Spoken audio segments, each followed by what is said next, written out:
أعزائي المشاهدين في كل بيت، أعزائي المشاهدين في كل مكان، بعد ما كل الناس عملت أسئلة أنا عندي سؤال ليكوا كمان. ولو فاكر إنك هتكسب معايا فلوس تبقى غلبان، لأني زيك والله كحيان. والسؤال بيقول راح فين رمضان بتاع زمان؟ إيه اللي حصل له يا جدعان؟ راحت فين فوازير نيلي وشريهان؟ شهري كلم شهري علم شهري سلم شهر لما وصلنا لأجمل شهر وفطوطة كمان، فطوطة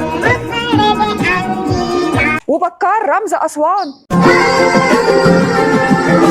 فين أيام ما كانت سلاحف النينجا حارسة المكان؟ ليوناردو مايكل أنجلو رافايلو دوناتيلو وبوجي وطمطم بيحاولوا ينقذوا الفيل فلافيلو وبندعي لهم وقت الأذان.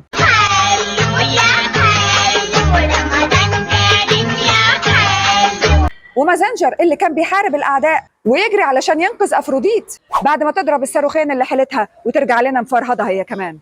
مازنجر الملك الشجاع. ولا المسلسلات، كان هو مسلسل واحد يتيم غلبان الشعب كله بيتابعه مرة واحدة وحافظين التتر بتاعه لحد الآن. أما المسلسل العربي رأفت الهجان واللي كلكم بتنتظروه نلتقي بيه في 10 مساء. راحت فين إعلانات كوفرتينا على العريس يبقى هيتجوز ويهيس؟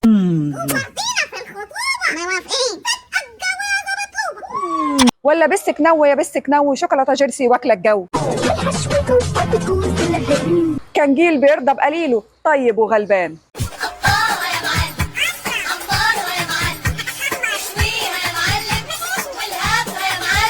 فين أيام الحلويات لما كانت من غير افتكاسات والكنافة من غير بيستاشيو والواحد كان بياكلهم وهو فرحان.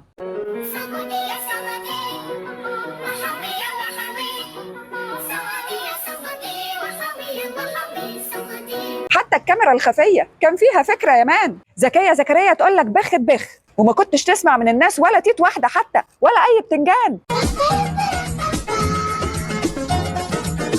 ممكن طلب صغير يا فنان؟ خدوا التكنولوجيا بتاعتكم ورجعوا لنا أيام زمان، لأن اللي بيحصل دلوقتي ده جنان.